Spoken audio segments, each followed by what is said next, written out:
সকালে অনলাইনে প্রবেশ করে একটা নিউজ দেখলাম যে সীমান্ত দিয়ে পালানোর সময় সাংবাদিক মোজাম্মেল বাবু এবং শ্যামল দত্ত সহ ৮ জনের একটা সাংবাদিকদের দল গ্রেফতার।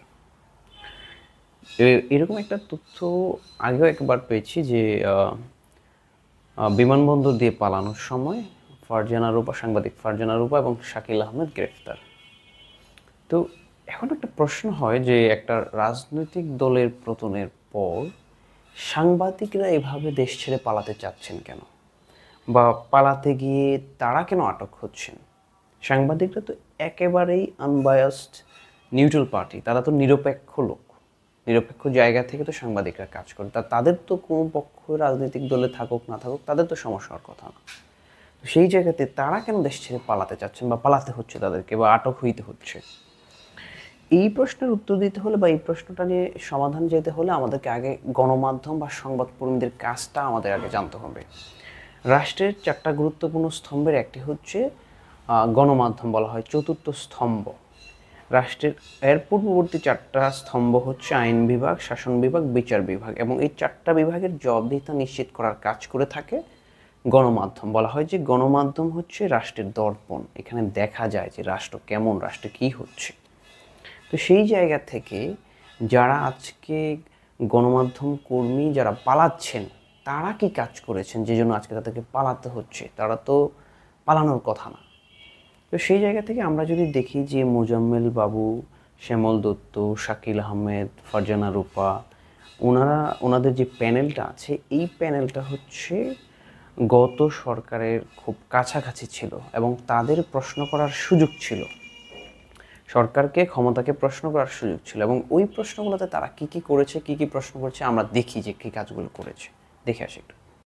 মাননীয় প্রধানমন্ত্রী, আমার নাম মোজাম্মেল বাবু, আমি 71 টেলিভিশনে কাজ করি। নেত্রী, আমরা সবাই এই জেনারেশনের আপনার দেয়া মিডিয়ার মাধ্যমে এই সাংবাদিকতায় কাজ করছি। আমরা সবসময় হয়তো সবসময় সব তথ্য তুলে দিতে পারি না, কিন্তু অনেক সময়ই পারি। আরেকটা ব্যাপার, আপনি খুশি হবেন, একদিকে আমরা আপনাকে নিয়ে খুশি, আবার মাঝে মাঝে একটু কষ্ট পাই। আপনি আস্তে আস্তে আন্তর্জাতিক নেত্রী হয়ে যাচ্ছেন, আপনাকে আমরা আর পাবো কিনা আমরা জানি না। আমি দেশের মাটিতেই আছি। আপনি বিশ্ব মাদার অফ হিউম্যানিটিতে পরিণত হয়েছেন এবং বিশ্ব প্রেস আপনাকে আমাদের কাছ থেকে নিয়ে নিচ্ছে। তবে আপনি খুশি হবেন, সেই সময়ের ক্লিন ফিটটাও আপনার দেশের 71 টেলিভিশন বিবিসি কে অনুরোধ করেছিল আমাদেরকে লোগো ছাড়া একটা ক্লিন ফিট দাও, তোমার নেত্রীর এই ছবিটা আমরা চাই, আমরা দিয়েছিলাম। আমরা আপনাকে ভালোবাসি। আপনার কাছে আমি বেশ কটি প্রশ্ন করাটা আসলে কতটা যুক্তিসঙ্গত হবে জানি না। তো এই হচ্ছে তাদের প্রশ্নের ধরন।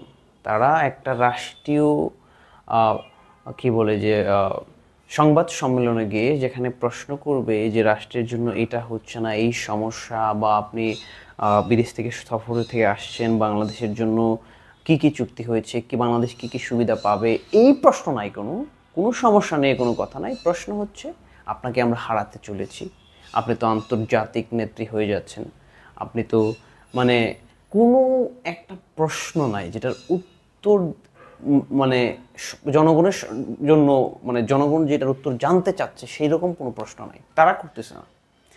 তো সেই জায়গা থেকে ব্যক্তিগতভাবে প্রধানমন্ত্রীর তোষামোদ ছাড়া তারা ওই রকম কোনো কাজ করে না, এবং তারা করেছে যেটা আওয়ামী লীগ সরকারের বিপক্ষে যারা আছে তাদের বিরুদ্ধে নিউজ করেছে, তাদের বিরুদ্ধে তাদের প্রচার প্রচারণা রেখেছে। ওইভাবে করে গত সরকারকে তারা খুশি রাখাই ছিল তাদের একমাত্র কাজ। তার পরবর্তীতে আমরা দেখি যে প্রধানমন্ত্রী একেবারে সর্বশেষ সংবাদ সম্মেলন, চীন সফর থেকে এসে যে সংবাদ সম্মেলন দিল, তখন অবশ্য বাংলাদেশের ছাত্র আন্দোলন চলমান ছিল, যেটা হচ্ছে কোঠা সংস্কার আন্দোলন। তো ওই সময় সংবাদ সম্মেলনে বিশেষ করে 2জন সাংবাদিকের প্রশ্ন চোখে পড়ার মতো হয়েছে।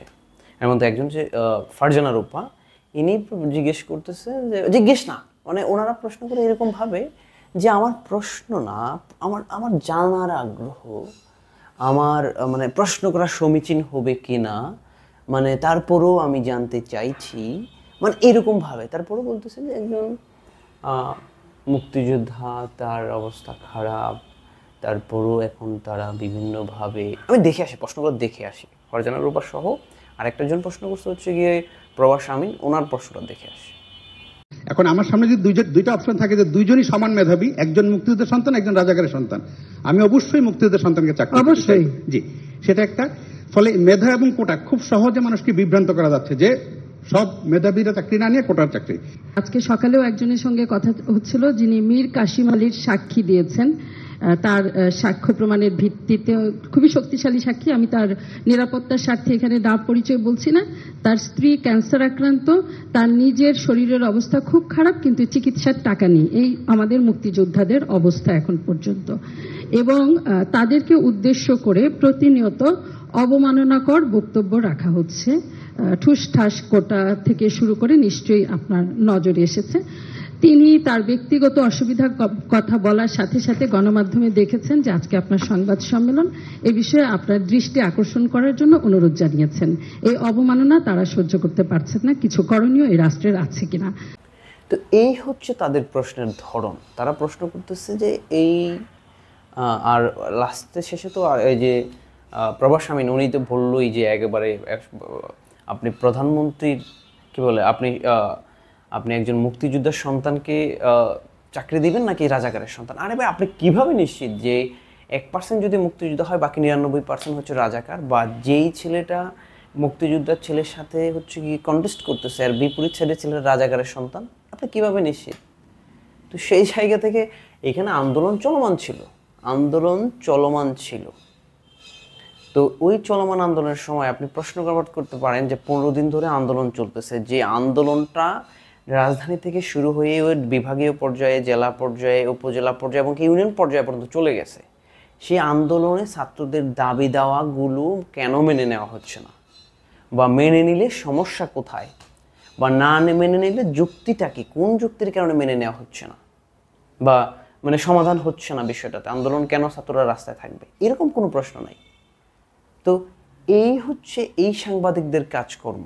তো সেই কাজকর্মের কারণে আজকে তাদেরকে দেশ ছেড়ে পালাতে হচ্ছে, এবং এই সাংবাদিকদের কারণেই শেখ হাসিনা একটা সময় গিয়ে স্বৈরাচার হতে পেরেছে। শেখ হাসিনা স্বৈরাচার হওয়ার পেছনে যতটা না দায়ী সে, আর যেতে অনেকটা বেশি দায়ী সাংবাদিকরাও। কীভাবে? তারা প্রশ্ন করার জায়গা ছিল, প্রশ্ন করার সুযোগ তাদের ছিল। তারা যদি প্রশ্নগুলো করতো যে আপনি এইটা ফল্ট হচ্ছে, এইটা কেন হচ্ছে না, এইটা কেন করতে পারছে না, তখন শেখ হাসিনা দায়বদ্ধ থাকতো, শেখ হাসিনা প্রশ্নের জবাবদিহিতার ভিতরে থাকতো, যে তাদেরকে প্রশ্ন করার সুযোগ দিয়েছিল। এবং তারা বলতে পারে যে আমরা তো বিভিন্ন সীমাবদ্ধতার কারণে করতে পারিনি। তাহলে আপনারা ওই জায়গা পর্যন্ত রিচ করেছেন কেন? আপনারা তোষামত করেছেন কেন? আপনারা পারেন নাই প্রশ্ন করতে, তোষামত করেছেন কেন? ওই জায়গায় রিচ আপনি অন্যজনকে সুযোগ করে দিতেন। যদি কেউ প্রশ্ন না করতো তাহলে তো এক মহল মানে আন্তর্জাতিকভাবে বিভিন্ন মহল থেকে বলতো যে না, এখানে প্রশ্ন করার সুযোগ নেই, সাংবাদিকরা সামনে দাঁড়াইতে পারতেছে না, তখন ওটার সমাধান অন্যভাবে হইতো। আরেকটা বিষয় হচ্ছে ওনাদের মতো সাংবাদিকদের কারণে বা ওনাদের মতো তোষামতকারী যদি কারো সারাউন্ডিংয়ে থাকে, তার পতন অনিবার্য। এবং কীভাবে অনিবার্য? এখন আপনি আপনার সারাউন্ডিংয়ে যারা আছে, আপনি যাদেরকে প্রশ্ন করার সুযোগ দিচ্ছেন, আপনি ভুল করলেও তারা হাততালি দিচ্ছে, বা আপনার কোনো ভুল নিয়ে তারা কথা বলতেছে না। তো সেই জায়গা থেকে আপনার পতন হবে না, কার পতন হবে? তো সেই জায়গা থেকে শেখ হাসিনার পতনের পেছনে তাদেরও দায়ী, এবং শেখ হাসিনার স্বৈরাচার হওয়ার পেছনে সেটাও তারা দায়ী। তো সেই জায়গা থেকে এই সাংবাদিকদের কার্যক্রম থেকে শিক্ষা নেওয়া উচিত। বাকি যারা তোষামতকারী সাংবাদিক আছে, হ্যাঁ অসংখ্য সাংবাদিক আছে যারা হচ্ছে গিয়ে খুব ভালো ভালো নিউজ করতেছে, ক্ষমতাকে প্রশ্ন করতেছে, প্রশ্ন করে জনগণ যা জানতে চায় তা বের করে আনতেছে, এবং জনগণের সমস্যার সমাধান হচ্ছে। তো এই কাজগুলো এই সাংবাদিকগুলো করে নাই, একেবারে এরা সংখ্যায় একেবারে অল্প। এদের কারণে ভালো সাংবাদিকদেরও দুর্নাম হচ্ছে, ভালো সাংবাদিকদেরকেও মানুষ অন্যভাবে দেখে। তো এদের মাধ্যমে, এদের এই অবস্থার পরে অন্য যারা চাটুকার আছে তাদের শিক্ষা নেওয়া উচিত।